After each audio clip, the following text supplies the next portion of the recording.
आत्मा।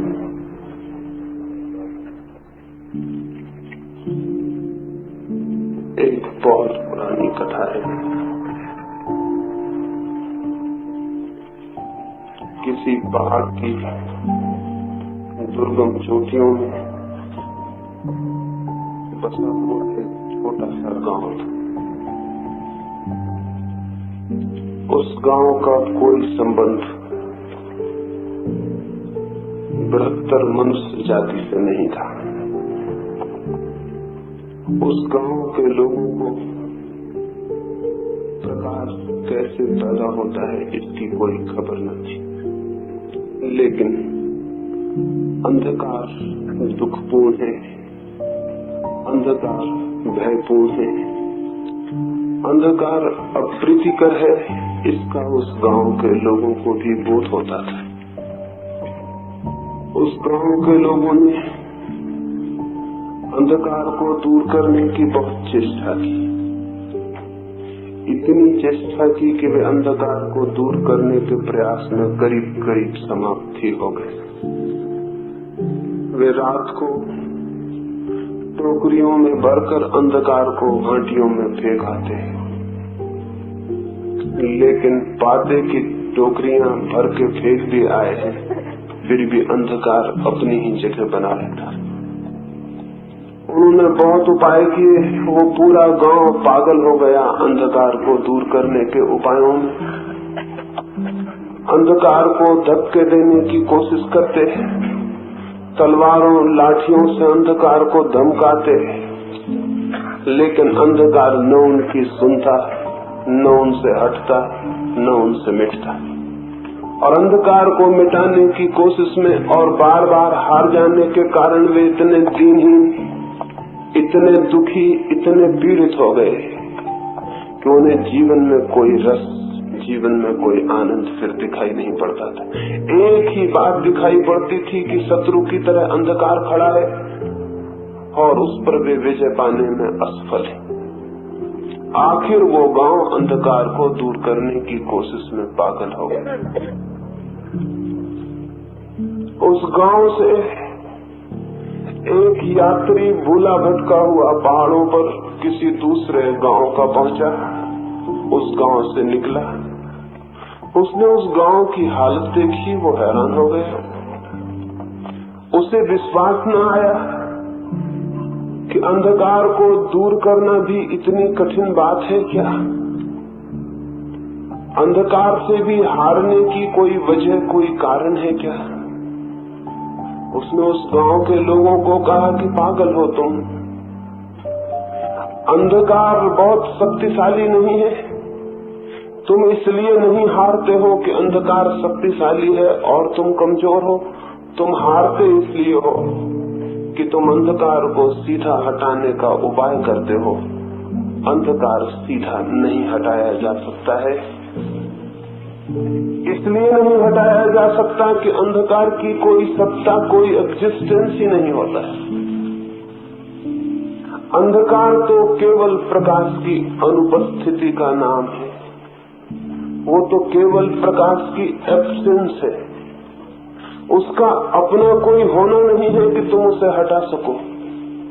अंधकार को मत हटाओ, प्रकाश को जलाओ, और प्रकाश जल आता है तो अंधकार कहीं भी नहीं पाया जाता। उसने तो पत्थरों से चोट की और प्रकाश को जलाकर उन्हें बताया।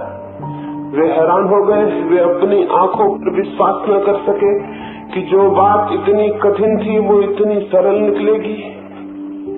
प्रकाश आया और अंधकार नहीं था।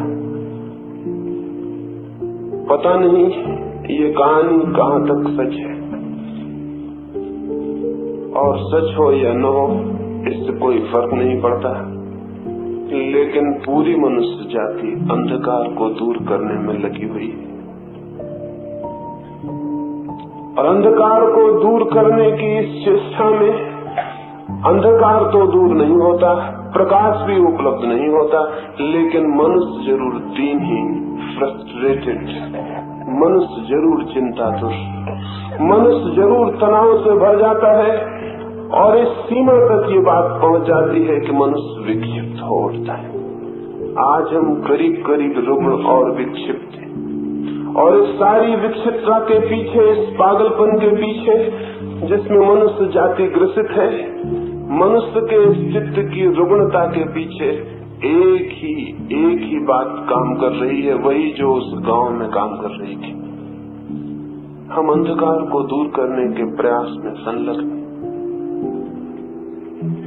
प्रकाश को जलाने के प्रयास में नहीं, अंधकार को दूर हटाने के प्रयास में। हर मनुष्य अस्वस्थ, बीमार और रुग्ण है चित्त के तल पर, क्योंकि वो अंधकार को दूर करने की कोशिश में लगा है। अंधकार दूर नहीं किया जा सकता। इसका ये अर्थ नहीं है कि अंधकार दूर नहीं हो सकता।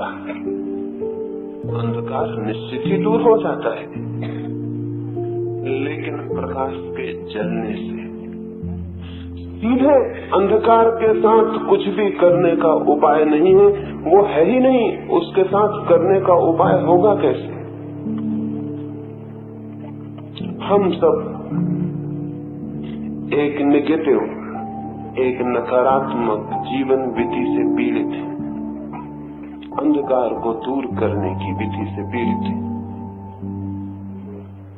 स्वभावतः हम अपने भीतर हिंसा दूर करना चाहते हैं, घृणा दूर करना चाहते हैं, क्रोध दूर करना चाहते हैं, द्वेष, लोभ, मोह दूर करना चाहते हैं, ईर्ष्या दूर करना चाहते हैं।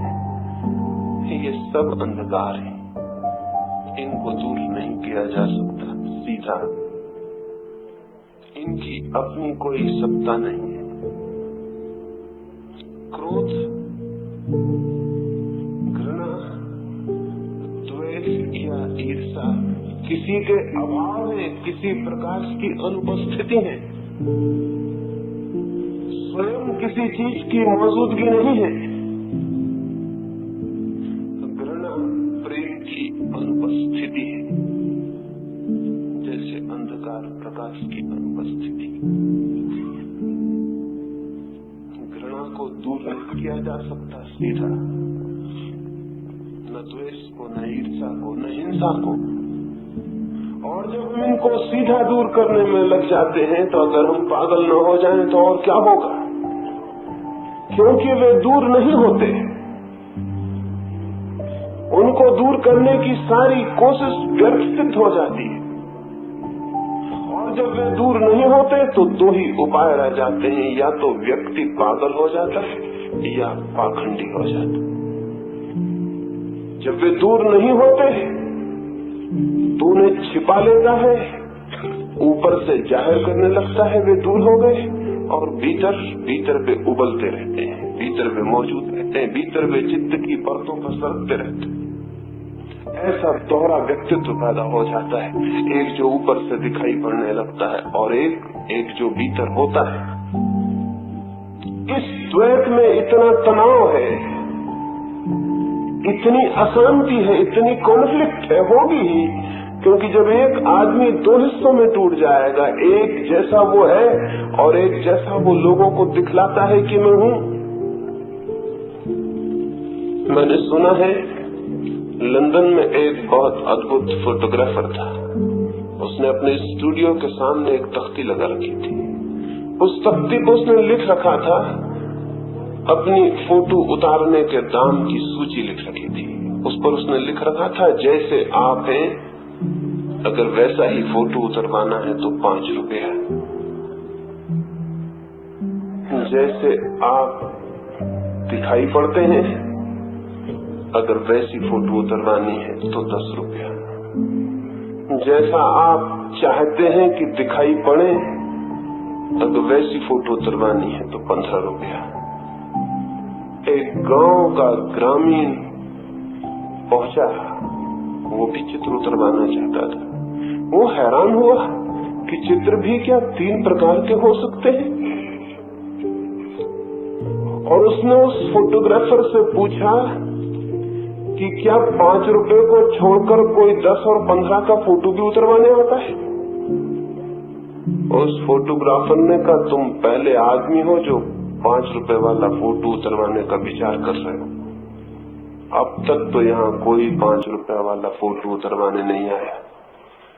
जिनके पास